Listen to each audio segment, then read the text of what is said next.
Olá, queridos alunos do terceiro ano, como vão vocês? Estou aqui novamente para mais uma aula de História, desta vez para colocar em prática o nosso conhecimento sobre a história da Idade Média Europeia. Nós vamos corrigir alguns exercícios, já que a Idade Média é um assunto bastante comum ou bastante determinado dentro dos nossos vestibulares e principalmente do Enem. A correção desses exercícios será fragmentada. Eu vou colocar em prática todo praticando, eu vou corrigir todo praticando, depois eu vou selecionar alguns exercícios do DH e alguns exercícios complementares para que nós possamos atribuir uma ideia geral a respeito da Idade Média. Tudo bem? Vou abrir aqui a aulinha para vocês. Vamos todos comigo aqui. Vamos lá. Muito bem. Vamos identificar onde nós estamos. Nós estamos, então, corrigindo os exercícios de História Geral, a Idade Média Europeia. Nós estamos no livro 2, frente B, capítulo 2. Começamos aqui com o praticando. Vou ler aqui o enunciado, na sequência eu comento a resposta, ok? Entre os fatores internos e externos que contribuíram para a formação do sistema feudal, encontra-se as instituições germânicas, como o comitatus e o direito oral. Muito bem. Nós sabemos que houve uma desintegração do mundo romano após as invasões germânicas e outros fatores também permitiram que o feudalismo se concretizasse no interior da Europa. Eu coloquei os pontos aqui que são fundamentais. Portanto, a letra A está correta. Os demais pontos que contribuem para o feudalismo coloquei justamente aqui.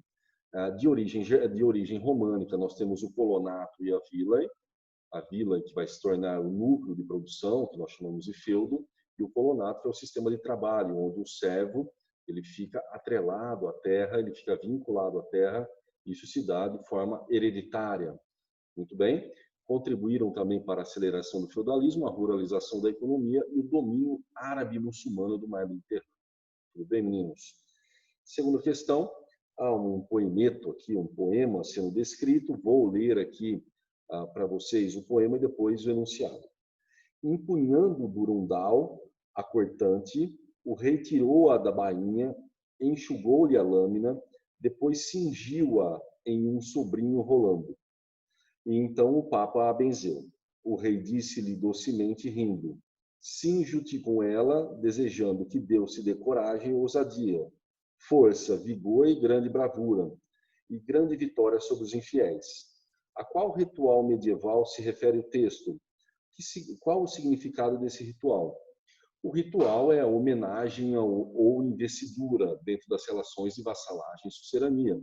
Quando o sucerano investia o vassalo, obviamente que era uma relação de juramentação entre ambos e a igreja estava de olho, é evidente. Eu coloquei então para vocês que esse ritual é chamado de homenagem ou investidura e o significado está nos laços de lealdade entre o vassalo e o sucerano, dadas as relações entre nobres, ratificado pela igreja.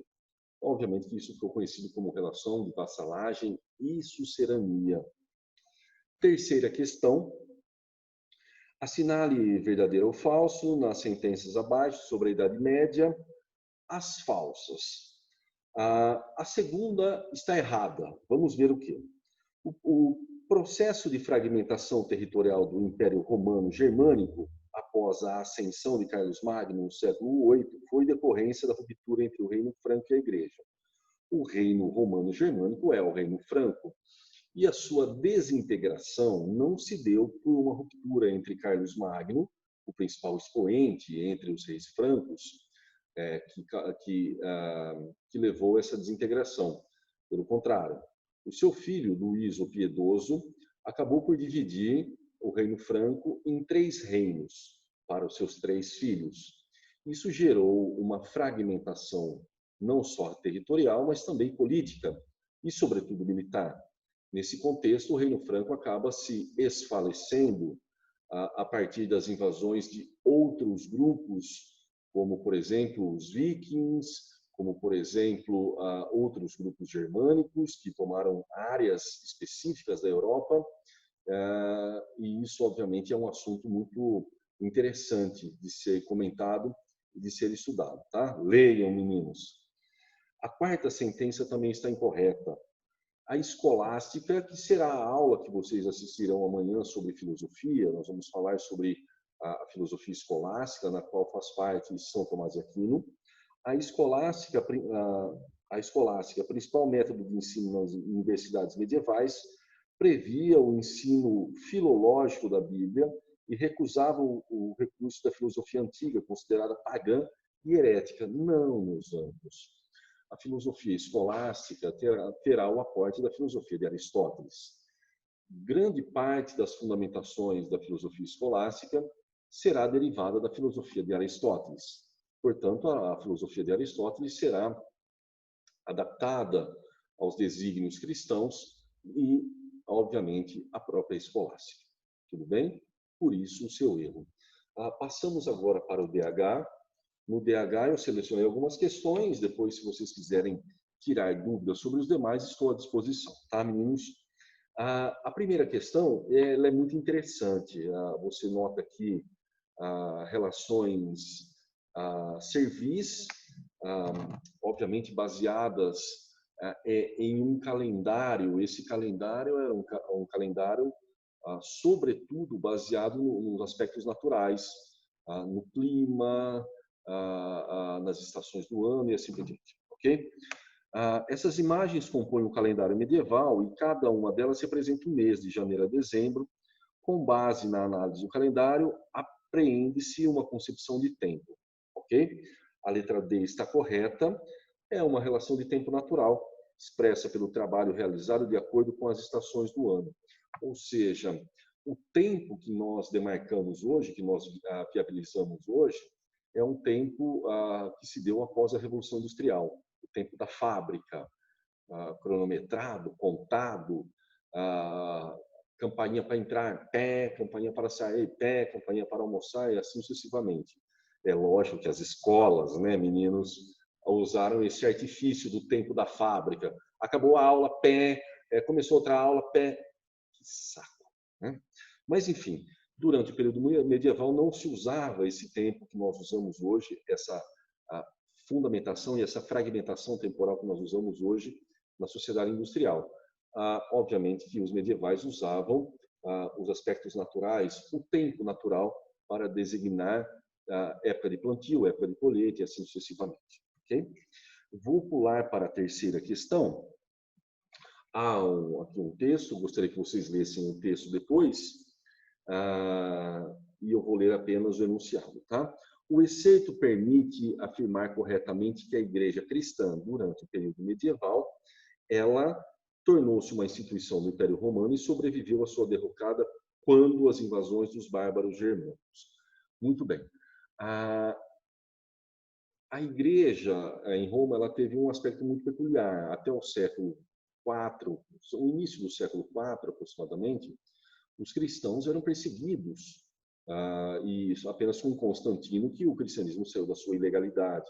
Somente no século V, com Teodósio, é que o cristianismo se torna a religião oficial de Roma.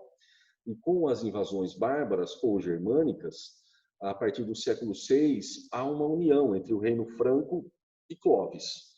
Para ambos os lados, isso é benéfico, pois isso permite formar uma unidade religiosa para os francos germânicos, e o domínio, obviamente, fica assegurado nessa perspectiva, e para a Igreja permite uma expansão a partir de Clovis e a partir das vitórias francas sobre outras áreas. Isso é muito interessante para ambos os lados. Portanto, a letra A está correta. Ok? Vamos agora para a quarta questão. Na quarta questão, leiam o fragmento, eu lerei o enunciado, tá, meninos? A crise do mundo romano e a transição para a Idade Média, a letra C está correta, tiveram entre suas características a diminuição do ingresso de mão de obra escrava e o processo de ruralização social. Isso se dará a partir do século II, com Cláudio, principalmente após o declínio das conquistas romanas, obviamente que com isso haverá um declínio da mão de obra escrava e uma tendência à ruralização. Essa tendência à ruralização se dará através das vilae, que nós comentamos anteriormente, e o advento do colonato como forma de trabalho dentro dessas vilas, que posteriormente se tornará a servidão durante o período feudal. Ok? Vamos agora para os complementares. Seguimos para os complementares. Vou ler a primeira questão dos complementares para vocês, tá? Sobre o sistema feudal na Idade Média, é correto afirmar, a letra B está correta, a sociedade estrutura-se como uma pirâmide, cuja base é formada pelos servos, o meio pela nobreza e a parte superior pelo clero. Nós tínhamos 3 estados, nós chamamos assim a Idade Média.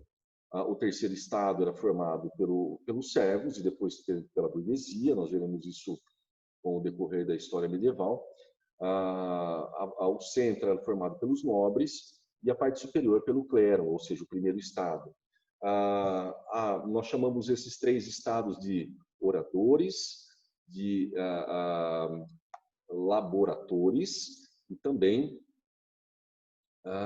me fugiu o nome dos nobres, como é que chama aqueles que lutam? Tem até no MMA, tem um conjunto de...